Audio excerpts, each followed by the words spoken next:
Now, look here. Suppose let over f of x is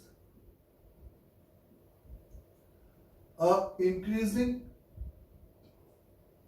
graph, increasing function है, continuous and increasing function है f of x in the interval a to b में, है ना बच्चे? तो अगर f over x एक increasing graph है a से लेकर b में, तो अगर मैं इस i की वैल्यू यहां पे कैलकुलेट करना चाहूं, तीन तरीके से कैलकुलेट कर सकता हूं। सबसे पहले तो इधर जो मैंने a ओवर n कंसीडर किया था, अभी वो लिखा था b minus a divided by n is a limit r is vary from 0 से n minus 1 is a f over a plus the b minus a upon n into r. The b over n is equate with b minus a upon n. R is vary from 1 to n over 1 plus b minus a upon n into r. और एक आपने i defined किया था is equal the a से लेकर b f over x dx, जो कि irrespective की कोई भी फंक्शन हो n टेंडिंग इंफिनिटी पर इसकी लिमिट और ये i तीनों आपस में यहाँ पे बराबर होंगे अगर ये रियल वैल्यूड समेशन है तो। अंडरस्टैंड यहां तक सभी को? नाउ यहां पर अगर अपन ने बात किया सबसे पहले कि अगर f, अब नाउ एक कांस्टेंट मैंने छाप दिया कि f ऑफ x अगर इंक्रीजिंग फंक्शन है तो an बेसिकली आपका पहला टर्म इस रेक्टेंगल को लो an डिफाइन करते समय आपने यहां पे लोअर एंड पर इस तरह से रेक्टेंगल कंस्ट्रक्ट किया है बच्चे।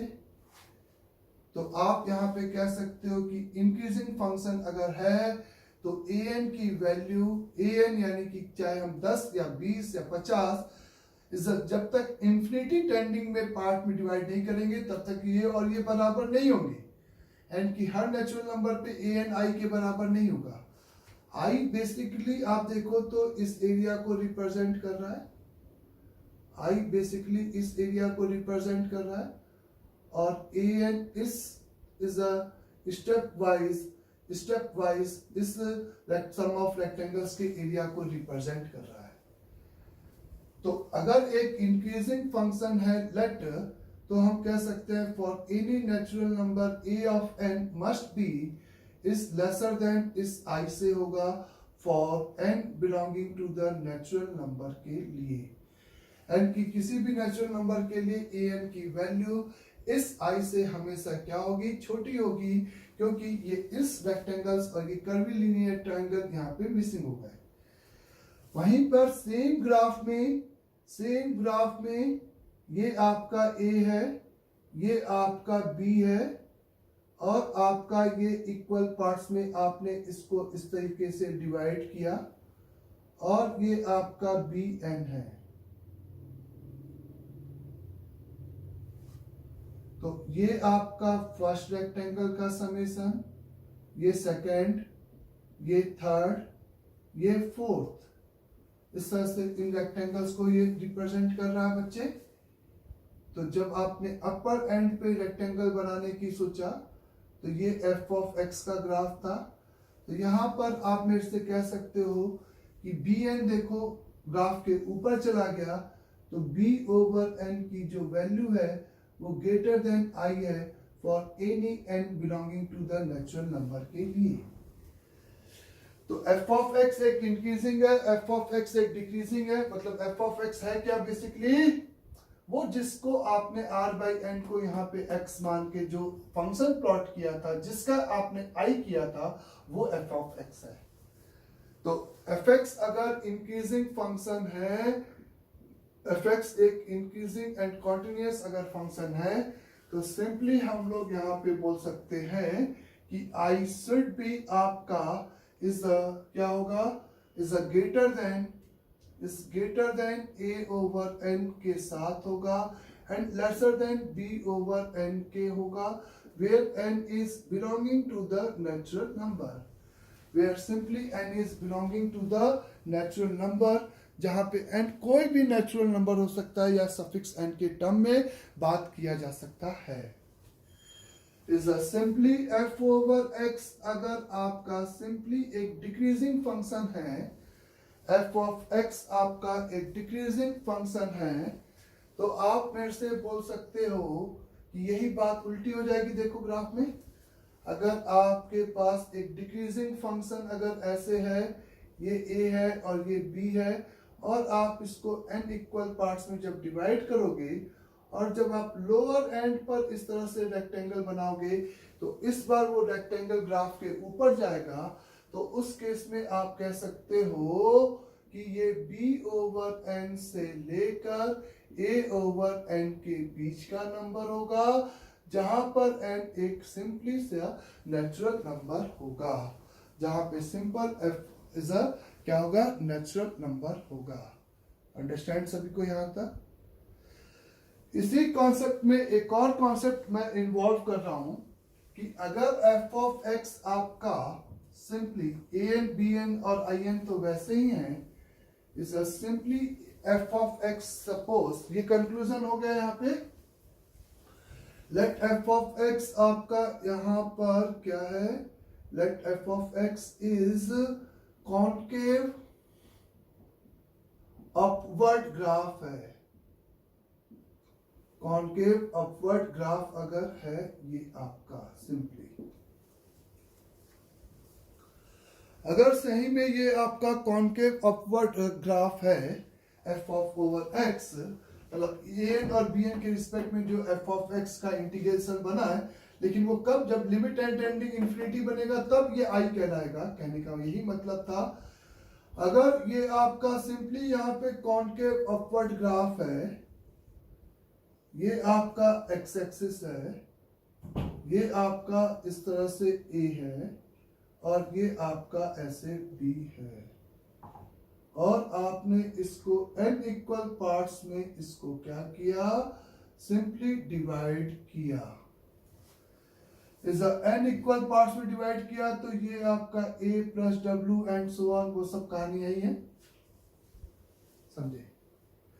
क्योंकि ये आपका, अगर आपके पास सिंपली ये कॉन्केव अपवर्ड ग्राफ है, तो इसकी दो पॉइंट्स को लेके जो कॉर्ड बनेगी वो हमेशा ग्राफ के ऊपर होगी, ये हमेशा इस तरह से ग्राफ के ऊपर होगी, ये हमेशा ग्राफ के ऊपर होगा पार्ट। इस तरीके से आप कंक्लूड कर सकते हो कि ये पोर्शन, ये लाइन सेगमेंट हमेशा ग्राफ के ऊपर होंगे। इस लाइन सेगमेंट को लेकर आप यहाँ पर इस ट्रेपेजियम का सम ऑफ एरिया निकाल सकते हो, और किसी भी नेचुरल नंबर के लिए ये सम ऑफ द ट्रेपेजियम की वैल्यू, किसी भी नेचुरल नंबर के लिए ये सम ऑफ ट्रेपेजियम की वैल्यू, एरिया ऑफ ट्रेपेजियम की वैल्यू इस i से ज्यादा होगी। और ये अगर आप देखो तो बेसिकली ये f ऑफ a है, ये f of a plus w, पहले वाले ट्रेपेजियम का area 1/2 into w into bracket में f of a plus f of a plus w कहलाएगा, plus 1/2 into w into f over a plus w से लेकर f of a plus 2w यहाँ पे कहलाएगा, is a plus half into w into f of a plus 2w से लेकर तीसरे वाले ट्रेपेजियम का area f of a plus 3w ऐसा कहलाएगा।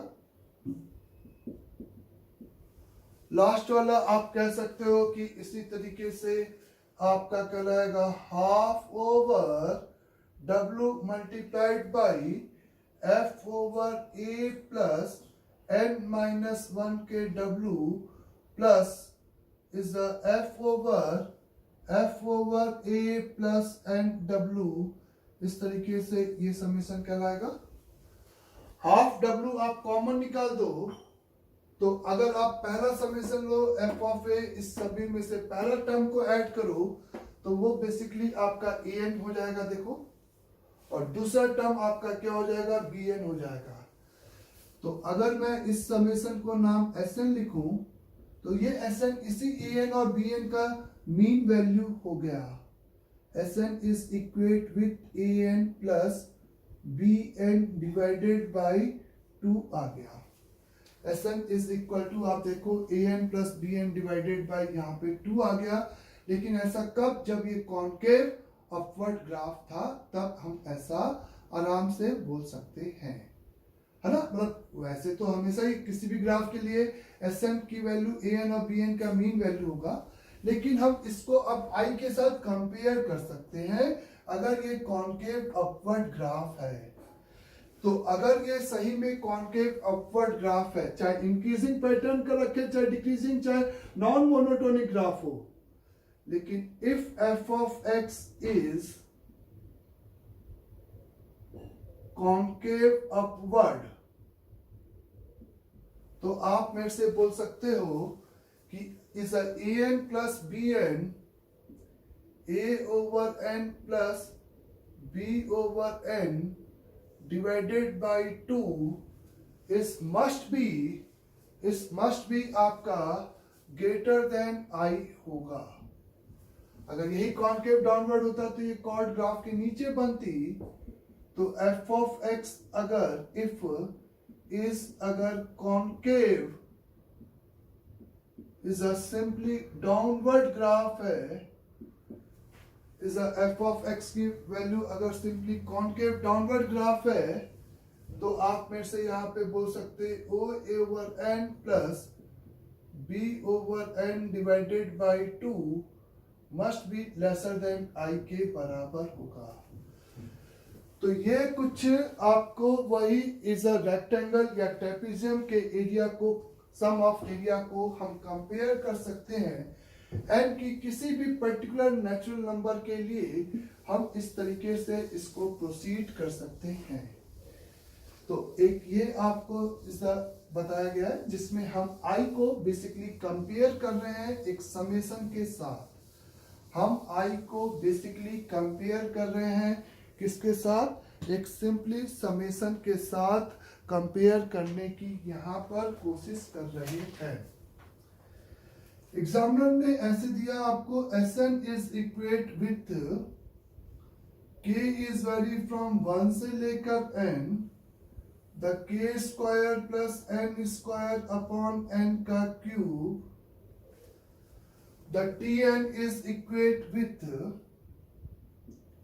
Is the summation over k is vary from 0 से लेकर n minus 1 is a k square plus n square divided by n का cube for n जहां पर belonging to the natural number है, where n is belonging to the natural number, और आपको options दे रखा है Sn is greater than 4/3, option Sn is lesser, किसी भी natural number। एक तो ये तरीका है कि हम n को 1 छापे और n को 1, तो k की वैल्यू 1 से 1 यानी कि एक टर्म की वैल्यू हो जाएगी।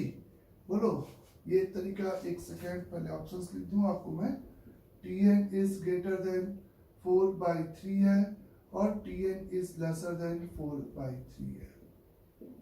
इसमें एग्जामिनर ने क्या है कि n को फिक्स नहीं किया है, तो एग्जामिनर ने n को फिक्स नहीं किया यानी कि ऑप्शंस कह रहा है एनी वैल्यू ऑफ n के कोरस्पॉन्डिंग है। अगर एनी वैल्यू ऑफ n ही है, एनी वैल्यू ऑफ n है, तो मेरा सिंपल से आपको कहना है कि हम क्यों ना n को 1 छाप लें। तो 1 छापेंगे या n को सिंपली 2 छाप लें, तो 1 से 2 यानी कि 2 टर्म का सम ले लें। n को 2 छापो, k को 1 से 2 में वैरी कराओ तो 2 टर्म का सम।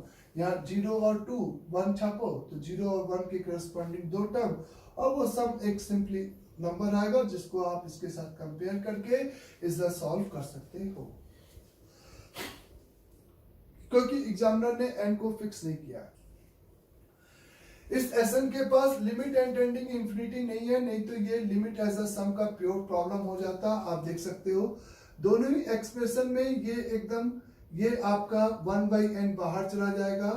Sn बेसिकली आपका लिखा हुआ है 1/n into summation over k is value from 1 से लेकर n is a n square n 1/n यानी कि 1 प्लस k/n का whole square is a tn आपको दे रखा है मैंने tn मैंने आपको दे रखा है tn मैंने आपको यहाँ पे दे रखा है बच्चे is a 1 upon n multiplied by is a k is vary from 0 से लेकर n minus 1 1 plus k by n का होल स्क्वायर। तो चूंकि i आपका n टेंडिंग इंफिनिटी नहीं है, n को अगर मैं इंफिनिटी मानूं तो i मेरे पास बनेगा बेसिकली इज अ 0 से लेकर 1 प्लस एक्स स्क्वायर का dx। ये इसके बराबर नहीं होगा क्योंकि n टेंडिंग इंफिनिटी अप्लाई नहीं है यहाँ पे। लेकिन अब मैं इस बात को समझूं कि क्या हो रहा है Sn, Tn और i में कंपैरिजन करना था, क्योंकि इसको इंटीग्रल वैल्यू अगर तुम कैलकुलेट करोगे तो ये इंटीग्रल वैल्यू बेसिकली आपकी 4/3 के बराबर आएगी।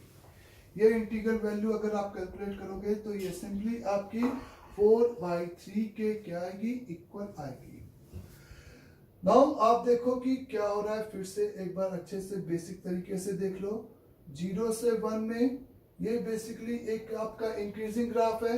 1 प्लस एक्स स्क्वायर का ग्राफ इस इंटरवल में सिंपली आपका इंक्रीजिंग है बच्चे, ये तो कोई ऐसा डाउट है ही नहीं यहाँ पे, बोले ऐसा। ये आपका एक इंक्रीजिंग ग्राफ था और वो इंक्रीजिंग ग्राफ अगर आप देखो यहाँ पर तो बेसिकली ये इंक्रीजिंग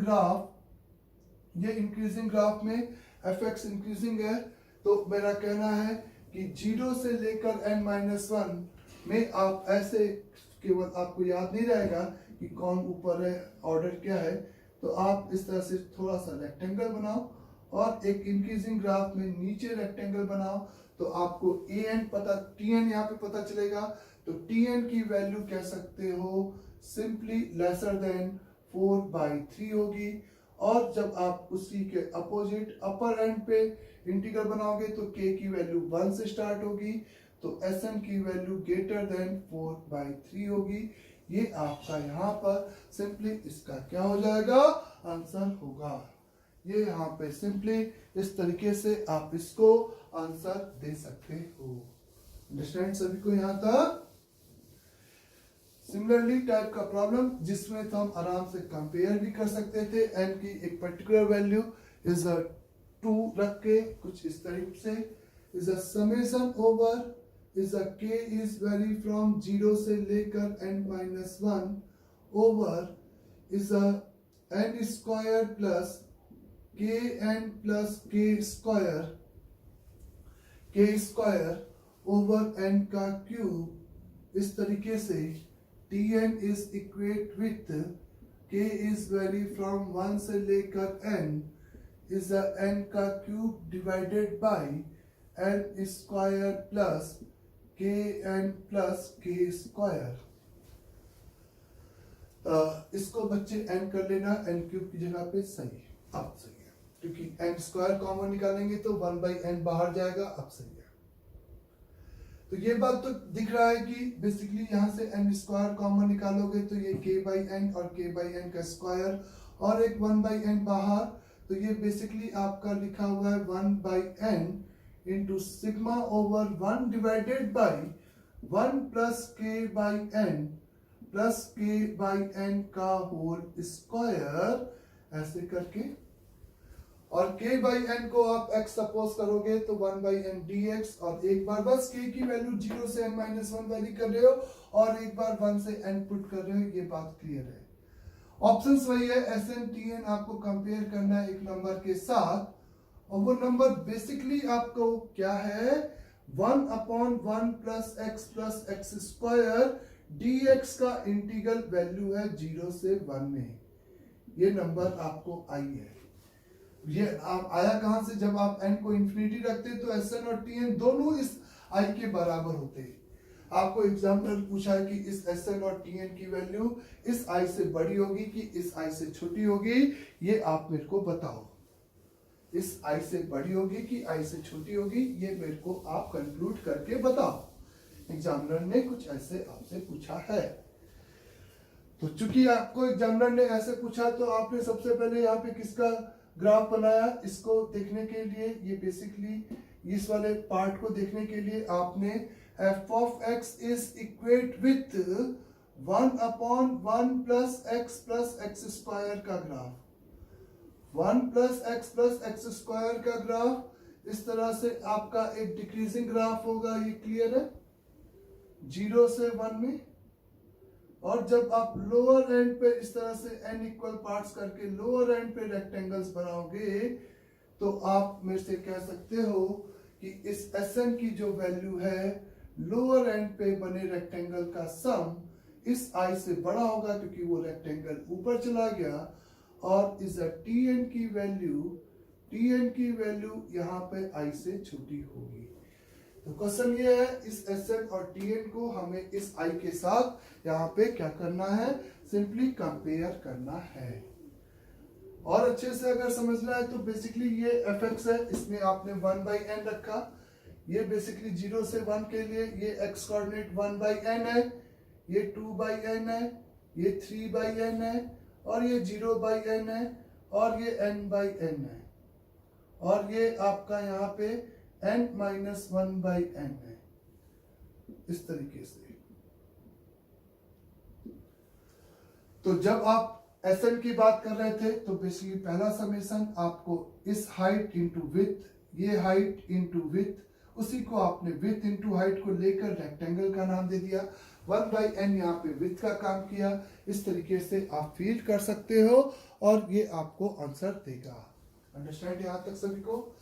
तो ये एक कॉन्सेप्ट होता है जिसमें हमें सिंपली Sn इस तरीके से n नेचुरल नंबर, और इसमें भी हम i की जो इंटीग्रल वैल्यू आएगी या n की एक पर्टिकुलर वैल्यू जो आएगी उसको पुट करके अपन प्रोसीड कर सकते हैं, है ना। नाउ अगर अपन से ऐसे कहा गया है कि इस सपोज एक समेशन दिया है s की value 1/10 plus 1/11 plus 1/12 up to 1/24, और उस s को आपको कंपेयर करना है एक इरेशनल नंबर, जैसे s की value is lesser then log over 24 divided by n है, कि s की value greater than log over 24 divided by n है, कि s की value is lesser then log over 5/2 है, या डेली ऑप्शन है s की value is greater than log over 5/2 से बड़ी है। तो a b c और d इस तरह से आपको गिवन थे, यहाँ पे a b c और d आपको इस तरीके से ऑप्शंस गिवन है और s की ये वैल्यू है। अंडरस्टैंड सभी को यहाँ तक? तो s के इस समेशन को हम लोग अगर पिक्चर में देखें कि ये बेसिकली क्या है, तो आप सबसे पहले ये देख सकते हो कि अगर मैं एक 1/x का फंक्शन कंसिडर करूं, f of x अगर मैं यहाँ पे क्या कंसिडर करूं, सिंपली यहाँ पे f of x को मैं क्या कंसिडर करूं, 1/x। तो ये समेशन बेसिकली क्या रिप्रेजेंट कर रहा है पिक्चर में, ये 1/x देखते हुए एक्सप्रेशन को कि x की डिफरेंट वैल्यूज आपको पुट करनी है। ये आपका 1/x का सिंपली ग्राफ है। यहाँ पे 10 पे ये वैल्यू आपको सिंपली 1/10 मिलेगी, 11 पे ये वैल्यू 1/10 होगी, ये 1/11, ये 12 पे 1/12, ये 24 पर 1/24 होगी। सही है यहाँ तक भी? अब इस हाइट को और इनटू में 1 विड्थ को लेकर आप रेक्टेंगल बनाना चाहते हो, तो एक बच्चा इस हाइट को आगे को लेकर रेक्टेंगल बना सकता है, क्योंकि मोनोटोनिक ग्राफ है, या तो सारे रेक्टेंगल ऊपर होंगे या तो सारे रेक्टेंगल नीचे होंगे।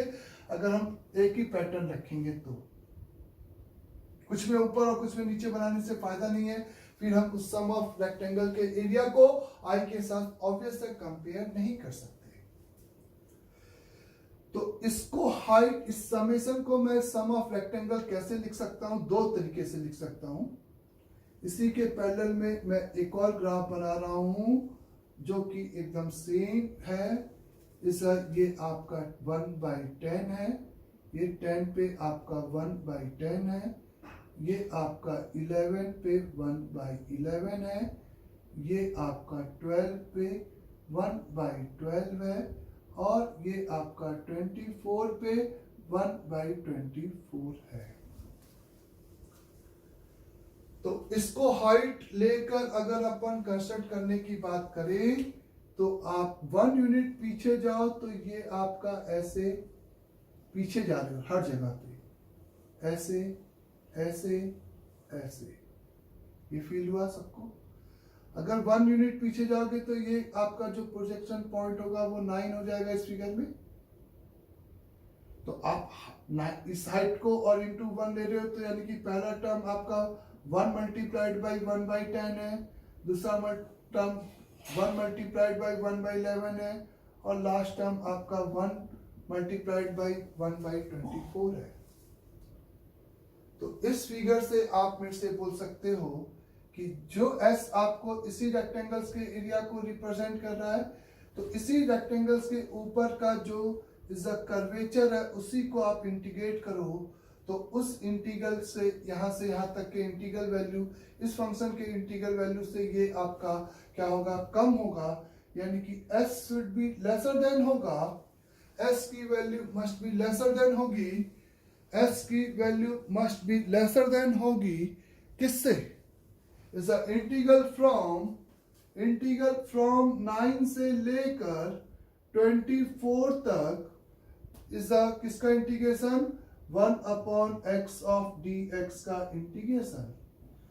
तो s is simply lesser than होगा log ओवर 24 डिवाइडेड बाई 9 से।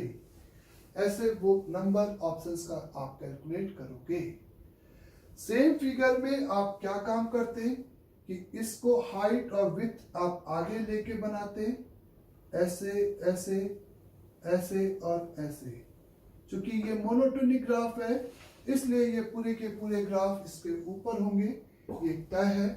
तो यहां पर आप मेरे से बोल सकते हो कि ये S जो आपको एग्जामिनर ने डिफाइन किया है वो S बेसिकली आपका इन सभी रेक्टेंगल का सम है। ये S इन सभी रेक्टेंगल का सम है, और वो S की वैल्यू यहां पर, इस S की वैल्यू यहां पर इज S बेसिकली इस ये जो एरिया है वो इस I से कहां तक, लेकिन एरिया 10 से लेकर कहां तक जाओगे बच्चे? 25 तक, क्योंकि 24 इंटू 1 के लिए आपने आगे लेके गए हो। तो S should be greater than हो जाएगा is the basically integral from is the 10 से लेकर इज द 20। वो रेक्टेंगल जो शेडेड किया है वो किस इंटरवल के ऊपर है? 10 से लेकर 25, 1/x का dx। तो S should be greater than log over 5 divided by 2। इस तरीके से ये नंबर आपका यहाँ पर इज फाइंड आउट होगा। ये नंबर इस तरीके से आपका यहाँ पर सिंपली क्या हो जाएगा? फाइंड आउट होगा। तो इस टाइप के प्रॉब्लम में जिसमें हमें सिंपली n फिक्स कर दिया उसने कि n यहाँ से यहाँ तक अपन 10 या 15 इक्वल पार्ट्स में डिवाइड कर रहे हैं, बस वो आगे लेना है या पीछे लेना है वो इज द एग्जामिनर की डिमांड होगी कि आपको ऑप्शंस में वो कैसे कंपेयर किया गया है। तो इस टाइप के समेशन की वैल्यू अगर log पाई में है, इसका मतलब ये लिमिट एज अ सम का प्रॉब्लम है, लिमिट एज अ सम का प्रॉब्लम है, या इस तरह से कंपैरिजन ऑफ इंटीग्रल है, या समेशन को हम i के साथ यहाँ पर सिंपली क्या कर रहे हैं? इज कंपेयर कर रहे हैं। इसी पर एक और प्रॉब्लम मैंने देखा, इज सपोज आपको s is equate with 1/√2 plus twice over, एक सेकेंड कुछ तो गड़बड़ हो गई, 1/√1, 1/√2 प्लस 1/√3 है ना बच्चे, इज 1/√ का 99 ऐसे आया और प्लस 1/√ का 100 है। और आपको एक ऑप्शन दे रखा है s की वैल्यू 36 से बड़ी है और s की वैल्यू ऑप्शन बी दे रखा है s इज लेसर देन 36। तो आपको इसको 36 से ये नंबर बड़ा है या ये नंबर छोटा है, ये आपको यहाँ पे कंपेयर करना है। सही बात है। तो एक बच्चा कुछ इस तरह से प्रोसीड करता है कि इस बीच वाले ट्वाइस को क्या करता है कि इसको भी ट्वाइस में इंक्लूड कर लेता है और माइनस में कर देगा, ये जिसको इसको अलग ऐसे लिख सकता है, s इज इक्वेट विथ बहुत सारे तरीके कि twice over 1/√1 plus 1/√2 plus 1/√100, extra number add किया, कौन सा, इसका एक -1 माइनस का 10 वीक वाला नंबर। फिर इसको वो एज अ किसका ग्राफ बनाएगा, इसके लिए बच्चे ऑब्वियस है, इसके लिए वो किसका ग्राफ बनाएगा, इसके लिए वो ग्राफ बनाएगा किसका, 1/√x का। इसके लिए वो ग्राफ बनाएगा किसका, 1/√x का। 1/√x का ग्राफ अगर वो बनाएगा तो f of x is equate with 1/√x। Graph समझ में आ रहा है ना, कौन सा लेना है, इन सभी एक्सप्रेशन जिसमें x कोऑर्डिनेट वो रखे तो ये आउटपुट में ये आउटपुट आ जाएगा। तो यहाँ पर ये 1 पे ये वैल्यू है 1/√1, इज 2 पर ये वैल्यू है इज 1/√2, 3 पर ये वैल्यू है 1/√3 और 100 पर ये वैल्यू है। यहां तक भी क्लियर सभी को। फिर वो ऐसे कर सकता है कि पीछे रेक्टेंगल बना सकता है, ऐसे ऐसे ऐसे पीछे रेक्टेंगल बना सकता है सब जगह। अगर वो पीछे रेक्टेंगल बनाएगा तो इस नए s डैश की वैल्यू की अगर हम बात करें, इसको अगर मैं यहाँ पर समेशन को इस समेशन को s डैश नाम दूं तो s डैश शुड बी क्या लिखेगा कि s डैश की जो वैल्यू है वो उसके पास इस सबसे पहले इस क्या होगी, इस 0 से लेकर 100 तक के रेक्टेंगल के सम को रिप्रेजेंट कर रहा है। तो s डैश की वैल्यू